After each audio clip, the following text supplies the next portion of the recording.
Guide to the Library offers a total of 20 lesson plans, 5 for each grade in grades K through 3 that use common books from the library that Hands Across the Sea has sent over the years and that ELP has recommended for use to teach reading skills with. But I often get 2 common questions. What if I don't have these exact books in my library? And what if I teach grade 4, 5, or 6? Well, I have some good news for you. These lesson plans can be adapted for different books in your library. That means if you don't have a House for Hermit Crab in your library, in your school's library, you can still use the activities suggested in this lesson plan in the Teacher's Resource Guide for another book that you do have. And in this video, I will show you and model for you how to make this happen. I will also show you how to adapt a grade 2 or grade 3 lesson plan activity for older students in grades 4, 5, and 6, and I will share with you how to do that too. So what does it look like to adapt the TRG activities to any book that you have in the library? Let's choose one of the activities from the Ada Twist Scientist lesson plan to model how. So you don't have the Ada Twist Scientist book, but you really liked the activity called Review Story Elements suggested in the lesson plan that goes with this book. Instead of Ada Twist Scientist, you've got the books 6 Crows by Leo Leone. How about adapt this activity to this book that you do have in your library? The following graphic organizer has helped me in coaching teachers how to adapt lesson plans from the Teacher's Resource Guide to other books and grade levels. Let me walk you through the steps and model how to complete it so you can be able to do the same thing too. First, browse the pages of the Teacher's Resource Guide like we've been doing throughout this workshop. Remember, I chose the Story Elements activity. What was the book that this lesson plan used?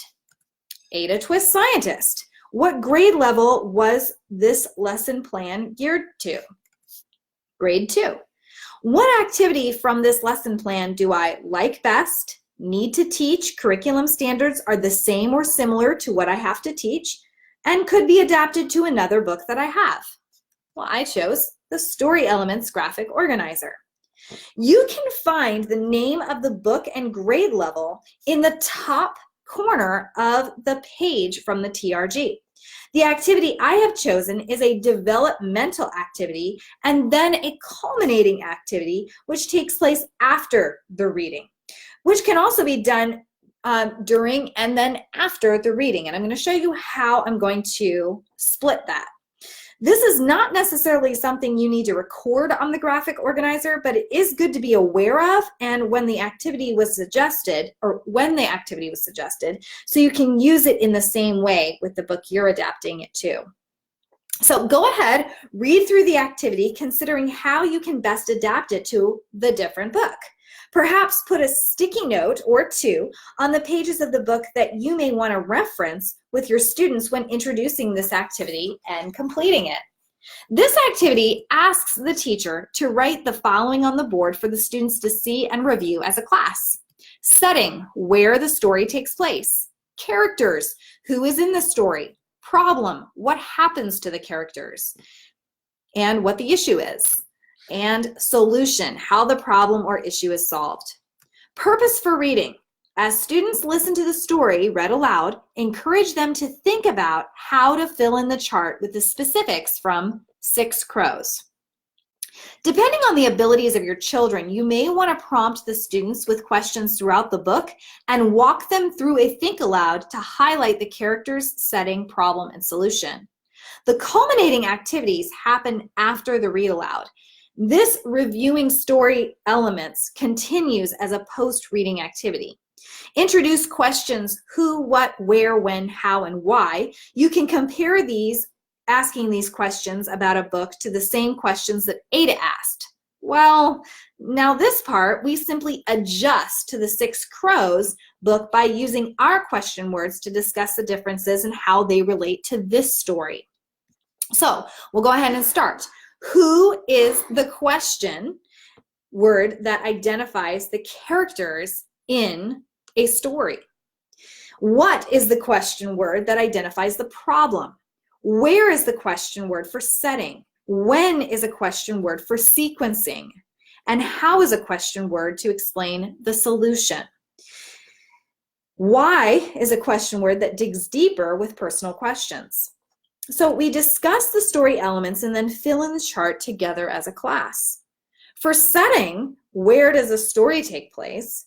We know from the beginning of the book that the story takes place in a peaceful valley at the foot of the Balabadur Hills on a farmer's wheat field. For characters, who are the main characters? For the who is Ada's teacher question, we could ask something like, who lives in the tree trunk, or which character did not live in a tree, as a second follow-up question. We know there are a total of 6 crows in the story, a farmer, and a wise old owl. This may be a good time to discuss with the students whether or not the scarecrow or the kite should be considered as characters too. Ask the students why or why not. Having students talk about what they think and explaining why they think that are so important. These are skills that we can practice through having conversations like this.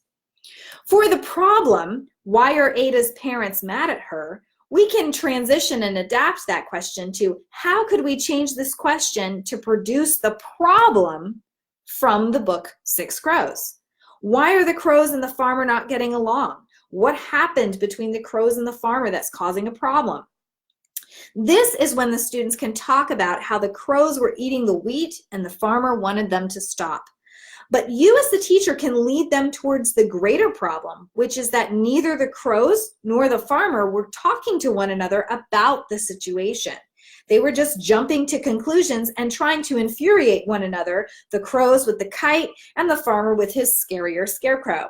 The real issue was miscommunication. And again, great opportunity to discuss with the students about how this happens in real life all the time. Connecting the problem in this story to their own lives is an excellent skill that can be practiced through the use of this read aloud too. And finally, solution.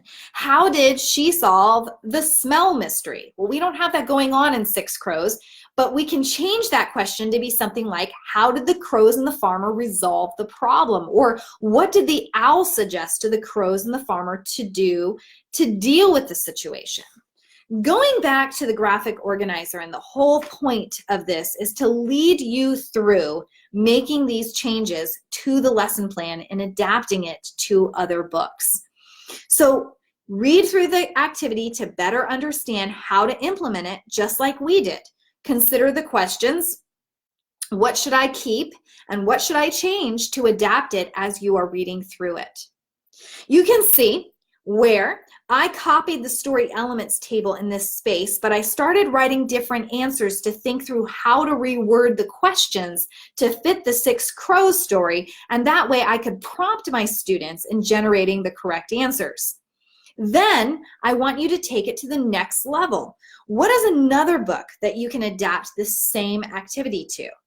Now that you have adapted this activity to the 6 Crows, you may want to start thinking about other books that could lend themselves to the same or similar activity.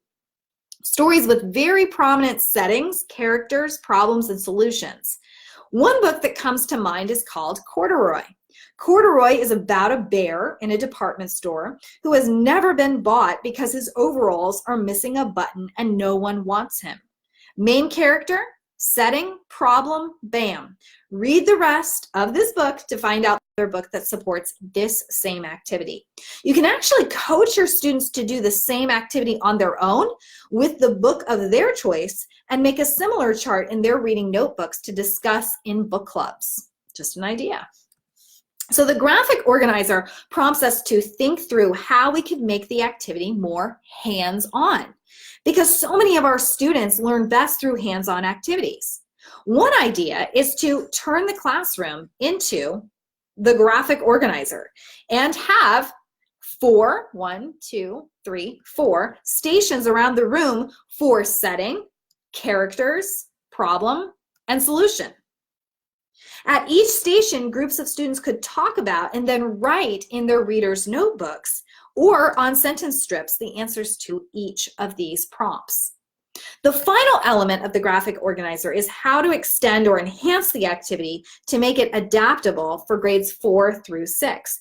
My idea on this one was students could use the answers from their graphic organizer to write a 3 to 5 sentence paragraph summarizing these key elements in their reader's notebook. So now it's your turn. I want you to adapt an activity from the teacher's resource guide to a different book than is suggested. I want you to pick something different than the story elements that I used from Ada Twist Scientist, and I want you to go ahead and walk through these 5 steps. First, choose 1 or 2 activities that you like and can see yourself using this term from the lesson plan section of the TRG that you could adapt to another book. Second, choose a book from the speed dating or speed book tasting activity, or one that you know of in your school's library that you can adapt the activity to. Next, think through and write down how you would apply this activity to the different book using the graphic organizer. After that, write a mini lesson plan showing how you use the book to teach a skill using the activity you chose. And remember, mine was spilling out of the graphic organizer into the next cell, so feel free to use the back of the worksheet if you need more space to write it out. And finally, be prepared to share your mini lesson with the whole group. You will have 15 minutes to complete this activity, and we will be walking around the room to answer your questions and help you. So let's go ahead and get started.